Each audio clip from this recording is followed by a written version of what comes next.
We say that a language is a regular language if there's some finite state machine that recognizes it. So, for example, we have a finite state machine here. We start at Q0. Anytime we hit 0, we go to the other state Q1. If we get another 0, we go back to Q0, and then it accepts it. If we do ones, it just stays in spot. So this could be a set A where there's a bunch of strings where it picks out strings that have an even number of zeros. So if you have 0 zeros, it accepts it. If you have 2 zeros, it accepts it. 4 zeros, it accepts it, and so on. But if you have 1, 3, 5, or 7, or any sort of odd number of zeros, it gets rejected because it ends in Q1. So we would say that because our machine accepts this language, A is going to be a regular language and vice versa. If A we know is a regular language, then we're going to be able to construct a machine that accepts A. So we have some regular operators for languages. So if we know that A and B are going to be regular languages, then we know that A union B, A concatenation B, and A star are going to be regular languages as well. So here's how these are defined. A union B is just going to be the set of languages, so the set of strings W, such that W is in the language A, or W is in the set B. So in other words, this is going to be a regular language that accepts everything in A and B. If we have the set, or the language A concatenation B, what this does is this takes two strings back to back, so X and Y are two different strings, but X is going to come from language A and Y is going to come from language B. So this would be like saying, let's say A is a language that just has W's in it, and then B is a language that just has Y's in it. So this would be something like this. First we put our string from A, then we put our string from B. A star is a little bit more complicated, but this is just going to be equal to the string W1, W2, all the way up to WK, where we need to have K greater than or equal to 0, and what we say here, WI is going to be in A. So what this means in normal terms is that let's say that A is just the language that has the string 0 and 0, 1. This means that A star is going to take any number of combinations of things from 0 and 0, 1. So we could have something that's just empty. So no string at all. We didn't take any of the 0 or 0, 1s. Or maybe we took just the 0. Maybe we took just the 0, 1. Or maybe we took two zeros and no 0, 1s. Or maybe we took a 0, 1, a 0, 1, and then we took a 0.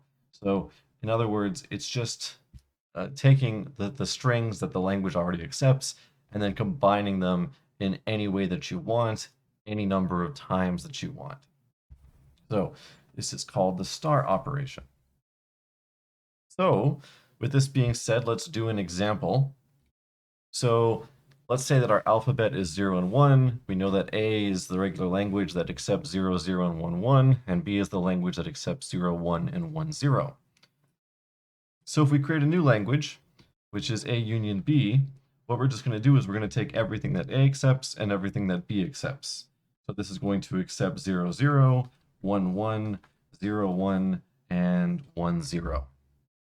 So instead of being A, which is a language that accepts any two-place binary string that has the same digits, and B is a two-digit binary string that accepts opposite digits, A union B just accepts all two-place binary strings.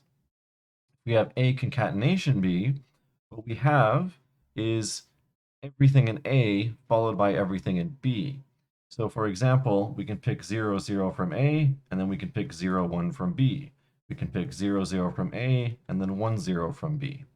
We can pick 1, 1 from A, and 0, 1 from B, and then we can pick 1, 1 from A, and 1, 0 from B. So this would be a concatenation B. Now, what A star is going to do is it can accept multiple things. So any combinations of 0 zeros and 1 ones.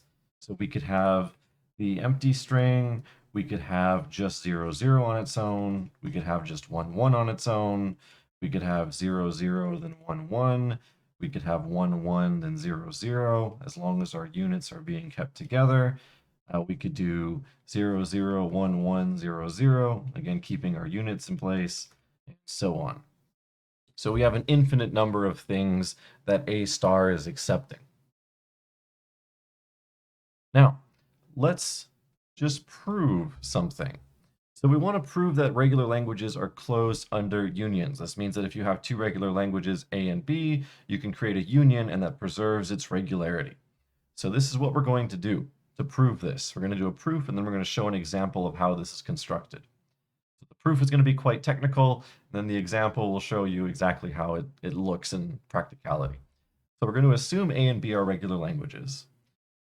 We're going to have finite state machines for those. So then in step 2, we're going to create a new finite state machine that recognizes A union B.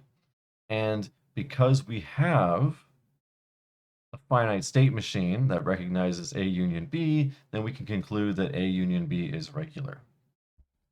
So this uses the fact that regular languages and finite state machines, they correspond to each other.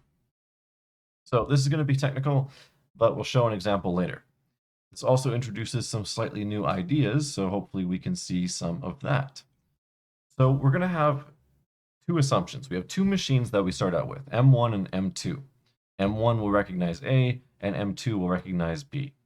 So M1 has states Q1, it has an alphabet sigma 1, it has a transition function delta 1, it has a starting state Q1, and it has a set of accepting states, which would be F1. And then M2 will have the same thing, but it'll be subscripted 2. So we want to create a new machine, which has Q, sigma, delta, starting state, and accepting states that recognizes A union B. So here's what we're going to do. For Q, we're going to use something called Cartesian products. So if you've taken discrete math or done any set theory, hopefully you're aware of what that is. So what we're going to do in this case is we're going to create some new states, and each state is going to be a pair. We're going to get a pair of states R1, R2, and R1 is going to come from Q1, and R2 is going to come from Q2. So what this means is imagine A is very simple. It just has a state Q1, and B is very simple. It has a state Q2. In our A union B, what we're going to get is a state that is a pair Q1, Q2. So it's kind of tracking both at the same time. If A has more states, then A union B will have more states. If B has more states, then A union B will have more states.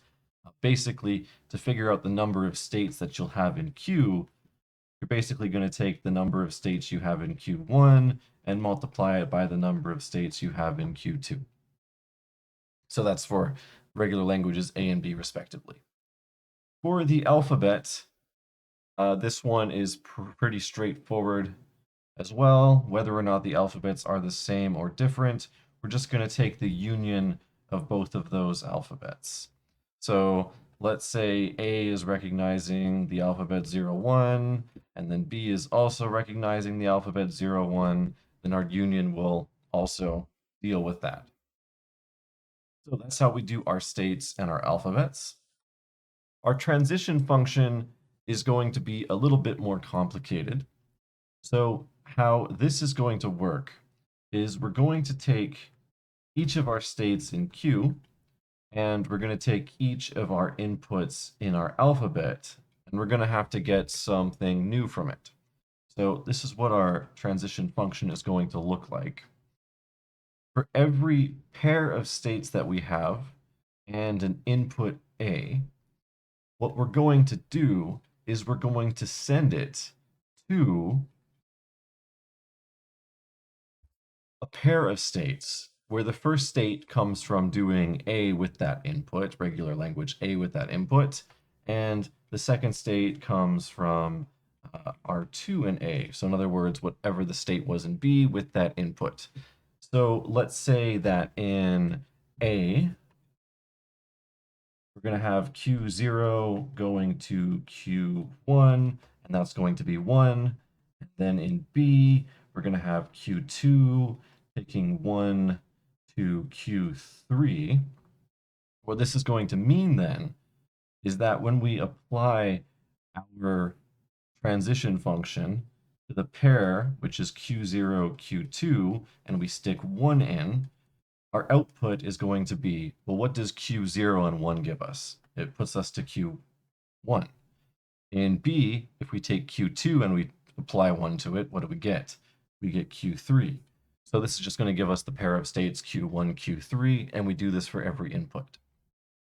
So hopefully that example was helpful. And to draw it out, A union B, essentially we'd have our state, which is Q0, Q2. We apply 1 to it. Output is going to be the state Q1, Q3. Our starting state is just going to be the pair Q1, Q2. In other words, this would be the starting state for A and B respectively. We'll just start at the pair that contains each of those starting states. And how the final state is going to work is what we're going to do is we're going to take a set of accepting states here. So this will be the pair R1, R2, and this is if R1 is in the final state of 1, or if R2 is going to be in the final state of 2.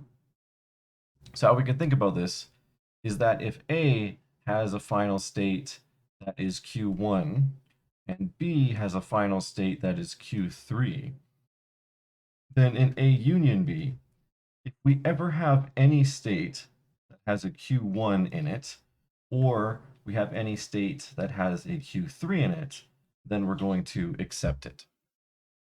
So we'll get a lot more accepting states in our union than we would in our individual languages if we're counting them. And that's typical, not always, but typically. So this is our proof of this.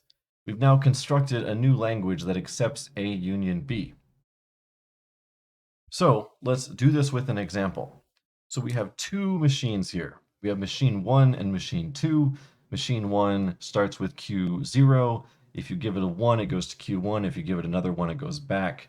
So we can think of this as the set of W, such that W has an even number of 1s. And then M2, our machine, looks very similar, but it goes with opposite numbers. So we saw this earlier. This is the set of W such that W has an even number of zeros. So if we give it 1 0, it's going to fail. 3 zeros, it'll fail. But if we give it 2, 4, 6, or 8, it will accept. So what we're going to do is we're going to create states. So we need to have, in this case, 4 states. We can make them not super big, but not super small.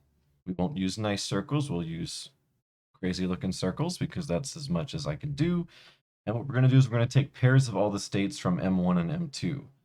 So we're going to have one state that's Q0 and Q2. We're going to have one state that is Q0 and Q3. We're going to have one state that's Q1 and Q2. And we're going to have one state that is Q1 and Q3. So we have our 4 states at this point. What else do we need to do? We need to figure out our alphabet. So our alphabet is going to consist of all of the alphabets in either M1 or M2. So these are only going to be 0 and 1. So we have that done. Now we need to work on transition functions, and this is going to be a little bit of work. So we can think about it this way.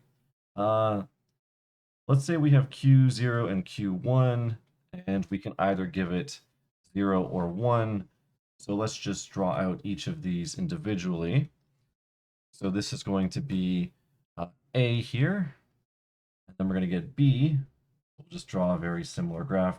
We don't have Q's 0 and Q1, instead we have Q2 and Q3. We can give either 0 or 1. So let's just see what happens. So in A, if we go from Q0, we give it 0, we go back to Q0.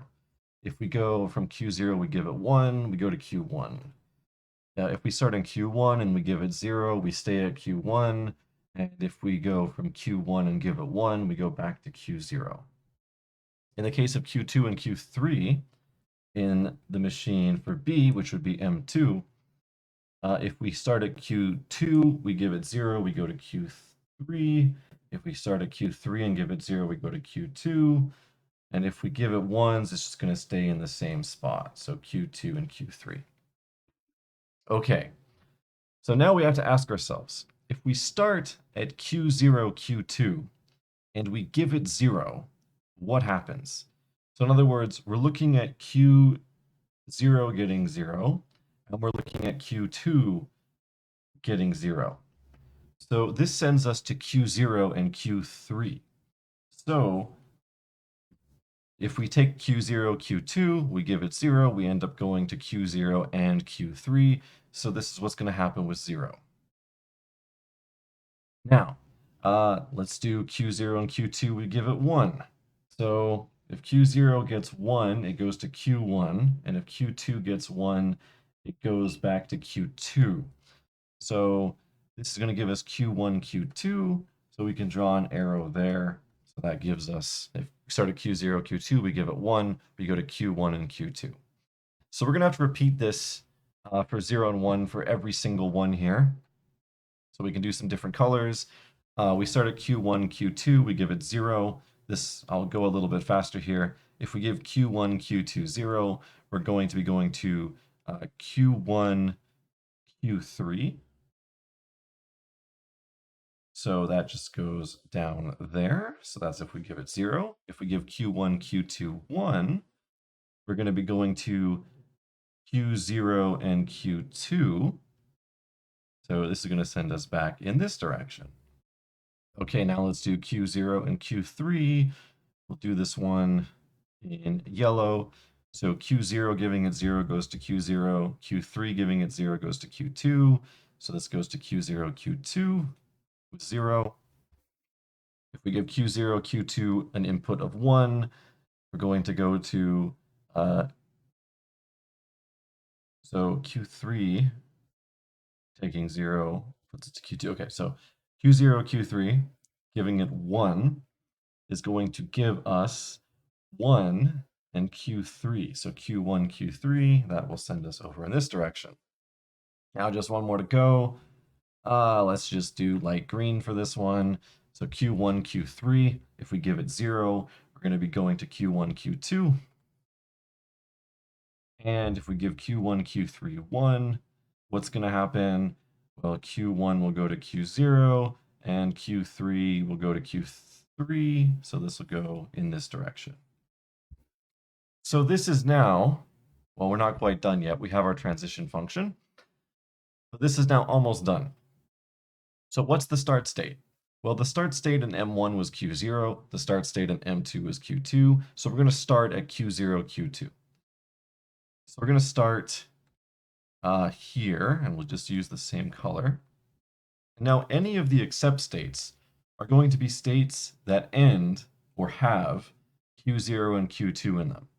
So we're going to have an accepting state with Q0, Q2. In Q0, Q3, well, Q0 exists, so that's going to be an accept state. And then in Q1, Q2, Q2 is an accepting state originally, so Q1, Q2 will also be. And then Q1 and Q3, those do not have accepting states. So this is going to be our final machine, and this machine accepts M1 union M2. So if M1 represents language A and M2 represents language B, this is going to mean that A union B is regular because we're able to construct a machine that accepts either of those things. So this will accept any string that has an even number of ones or an even number of zeros. So let's say that we give it, start at Q0, Q2, and we're going to give it 0, 0, 1, 1. So we can trace this. This might look a little bit ugly. So 0, 0, 1.